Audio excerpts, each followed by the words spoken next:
माता देवहूति ने कपिल भगवान के चरणों में प्रणाम किया और कहा कि भगवान, मेरा पूरा जन्म केवल भोगों में निकल गया है। अब आप मुझे कुछ ऐसा ज्ञान दें, ऐसी आप कोई बात बताएं जिससे मेरे मन की सारी क्षुधा, पिपासा, वासना ये शांत हो जाए और मैं निश्चल चित्त होकर आपकी भक्ति में स्थित हो जाऊं। तब महाराज कपिल भगवान ने कहा, मैया बात तो आपकी सही है, और इसकी शुरुआत होती है आध्यात्मिक योग से। वहाँ कपिल भगवान ने आध्यात्मिक योग का स्पष्टीकरण किया है कि आध्यात्मिक योग क्या है। अध्यात्म का मतलब होता है हमारे अंदर, अधि आत्मा इति अध्यात्म, हमारे अंदर की जो यात्रा है उसको हम अध्यात्म कहते हैं। तो वहाँ कपिल भगवान ने कहा है कि वास्तविक जगत जो है वो अंदर का जगत है, बाहर जो दिख रहा है वो केवल ब्रह्म मात्र है, और हमारा अंतःकरण जो दिखा रहा है वही हमें बाहर दिख रहा है। ये बड़ी दार्शनिक और बड़ी ही वैज्ञानिक बात वहाँ कपिल भगवान ने कही।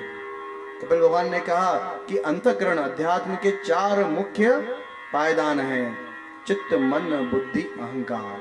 हमारा अंतःकरण इन 4 चीजों से निर्मित है, चित्त, मन, बुद्धि और अहंकार।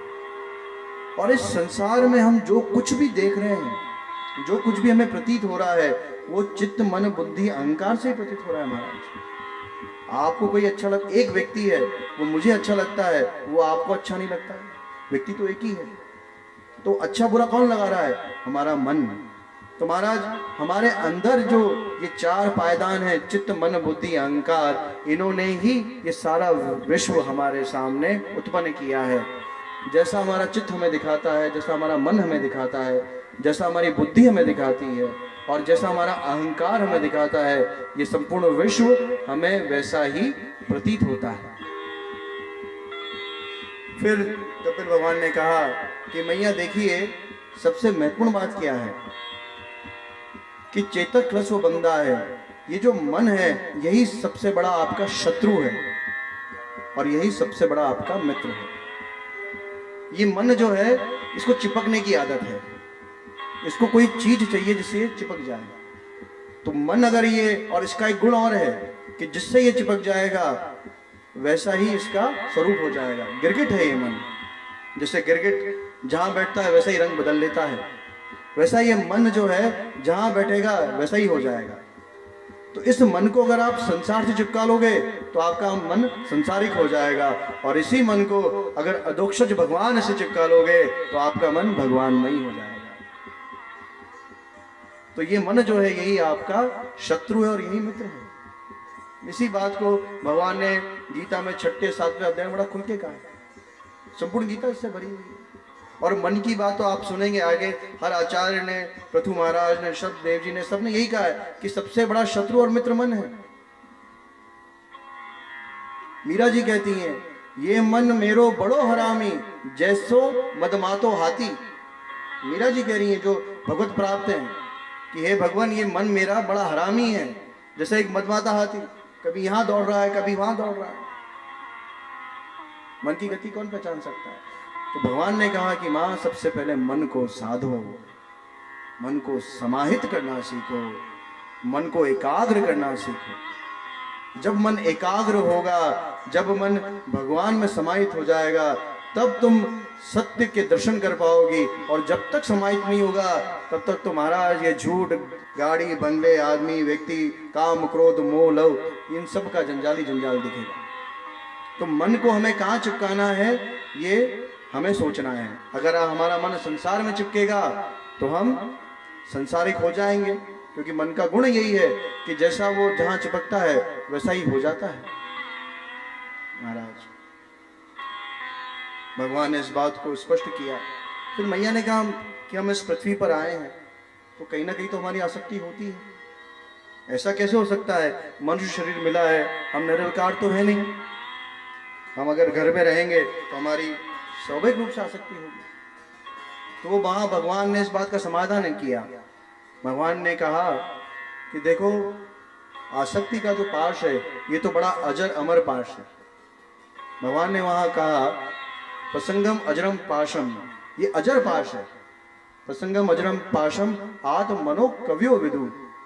और कवि लोग कहते हैं, बड़े बड़े महात्मा कहते हैं कि संसार में आसक्ति नहीं करो, और अगर आसक्ति करनी है तो कहां करो?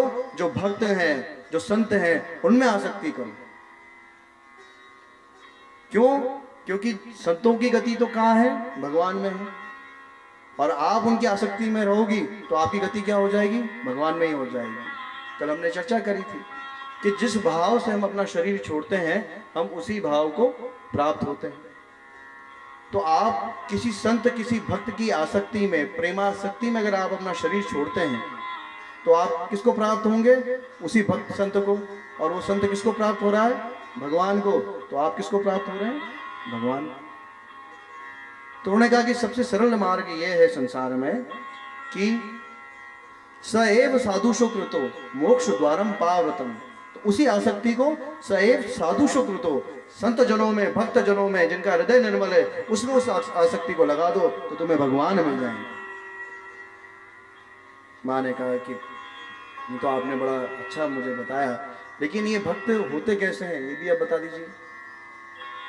भाई हम जैसे पाखंडी, वेशधारी या जटा वाले भक्त होते हैं, या दिगंबर भक्त होते हैं, या पीताम्बरधारी भक्त होते हैं, या कमंडल वाले भक्त होते हैं, या त्रिदंडी भक्त होते हैं, भक्त कैसे होते हैं? तो वहां भगवान ने कहा कि नहीं माँ, वेश से भक्तों का कोई लेना देना नहीं है। भक्त का लेना देना केवल अंतःकरण से है। वहां भगवान ने कहा कि उन्हीं भक्तों का संग करो, उन्हीं भक्तों में आसक्ति रखो जो तितिक्षव, जिनमें तितिक्षा हो। तितिक्षा मतलब ऐसी सहन शक्ति हो कि वो सब जगह परमात्मा को देखते हो। जैसे महाराज एकनाथ जी थे, एकनाथ जी की तितिक्षा की क्या बात करें। आप एक बार गंगा तट पे गए और वहां एक कोई उच्छृंग दुष्ट बालक था, और वो देखना चाहता था कि ये संत जो है, इसको क्रोध आता है कि नहीं आता। तो आप गंगा स्नान करके आ रहे थे और वहां कीचड़ पड़ा हुआ था, आपने एकनाथ जी पे फेंक दिया। एकनाथ जी मुस्कुराए, दंडवत किया, फिर गंगा स्नान करने चले गए। उसको आश्चर्य हुआ। फिर एकनाथ जी आए, उन्होंने फिर कीचड़ लिया और फिर एकनाथ जी पे फेंक दिया, फिर दंडवत किया एकनाथ जी ने, और फिर ऐसा करके महाराज 108 बार उस बालक ने एकनाथ जी पे कीचड़ फेंका, और 108 बार ही एकनाथ जी गंगा स्नान करके आए। और जब 108वीं बार आए तब वो लड़का, वो बालक दंडवत कर गया, आंखों से उसके आंसू गिरने लगे। बोले महाराज मुझे अपनी शरण में ले लो, लेकिन आपको क्रोध क्यों नहीं आया? तो एकनाथ जी उसके चरणों में पड़ गए और बोले भैया तुम तो मेरे भगवान हो, आज एकादशी का दिन है और तुम्हारी कृपा से मैंने 108 बार गंगा में स्नान कर दिया, तुम तो साक्षात भगवान हो। तितिक्षुवा, ये है संत के लक्षण। पीताम्बरधारी, दिगंबर या त्रिदंडी, सब वेश को प्रणाम, लेकिन संत का संबंध अंतःकरण से। ये शास्त्र कह रहा है महाराज, मेरी वाणी नहीं है, शास्त्र ये कह रहा है। तितिक्षुवा, कारुणिका, जो करुणा से भरा हुआ हो, जिसमें करुणा ही करुणा हो, हर जीव के अंदर भगवान को देखता हो। कोई शत्रु भी उसके सामने आ जाए तब भी उसको यही चिंता रहे। जैसे माँ अगर उसका बेटा उसको मारने भी आ जाए तब भी माँ यही पूछती है बेटा तेरे को तकलीफ तो नहीं हुई। कारुणिका, करुणा हो, सर्वत्र भगवान को देखता हो। तितिक्षुवा, कारुणिका, सूर्योदय सर्वदेही नाम, हर जगह भगवान के ही दर्शन करता हो, उसका हृदय बड़ा निर्मल हो। अजात शत्रु, जिसका कोई शत्रु ना हो। बाहर के शत्रुओं की बात तो बहुत दूर की है, अंदर के जो काम, क्रोध, लोभ, मद आदि जो शत्रु हैं वो भी ना हो। ऐसे संत कि तुम शरण ग्रहण करो, जो शांत हो, साधु भूषणा हो, जो प्रशांत आत्मा हो। ये सब बातें कपिल भगवान ने मैया को बताई। और उसके बाद मैया ने पूछा कि आपने जो बताया उससे मुझे बहुत आनंद मिला है, लेकिन आपकी भक्ति क्या है इसके बारे में मुझे बता दें। तो वहां कपिल भगवान ने कहा कि देखो भक्ति क्या है, ये कपिल भगवान की परिभाषा है। हर आचार्य ने अपनी अपनी परिभाषा भक्ति के बारे में दी है। तो यहाँ कपिल भगवान ने कहा भक्ति क्या है, देवानाम गुणलिंगानाम आनुषिक विकर्माणाम देवानाम गुण लिंगानाम, इसका मतलब है कि हमारी जितनी भी ज्ञानेंद्रियां और कर्मेंद्रियां हैं, इंद्रियां का मतलब क्या होता है, आपके हाथ पैर आंखें, तो हमारे शरीर में 10 इंद्रियां हैं। 5 तो है ज्ञानेंद्रियां जो ज्ञान हमें ज्ञान करवाती हैं, और 5 है कर्मेंद्रियां जिससे हम कर्म करते हैं। तो जब ज्ञान इंद्रिय और कर्म इंद्रियों का सहज प्रेम भगवान से हो जाता है और सहज में उनकी वृत्ति भगवान की तरफ चली जाती है, तो वो भक्ति होती है। तो हमारे संत लोग इसका उदाहरण देते हैं, जैसे कोई सच्चा प्रेमी हो और उसको किसी प्रेमिका से बहुत प्रेम हुआ हो, तो उसकी सारी इंद्रियां केवल उस प्रेमिका को प्राप्त करने में ही लगी रहती हैं कि कहाँ मैं उसके दर्शन कर लूँ। उसकी आंखें, उसके हाथ, उसके पैर, एक एक अंग, रोम रोम उसका यही इसी तरफ दौड़ता है कि कहाँ मैं अपने प्रेमिका के दर्शन कर लूँ। तो वो कहते हैं कि वो प्रेमिका और कोई नहीं होनी चाहिए, वो ठाकुर जी होने चाहिए। और जब ऐसा प्रेम ठाकुर जी के प्रति हो जाता है तो उसको भक्ति कहते हैं, और यही एकमात्र साधन है। देखिए महाराज, ये वेदों में स्पष्ट लिखा हुआ है कि मनुष्य के प्रारब्ध कभी नहीं जल सकते। मनुष्य जो कर्म कर रहा है उसका फल उसको भोगना निश्चित है।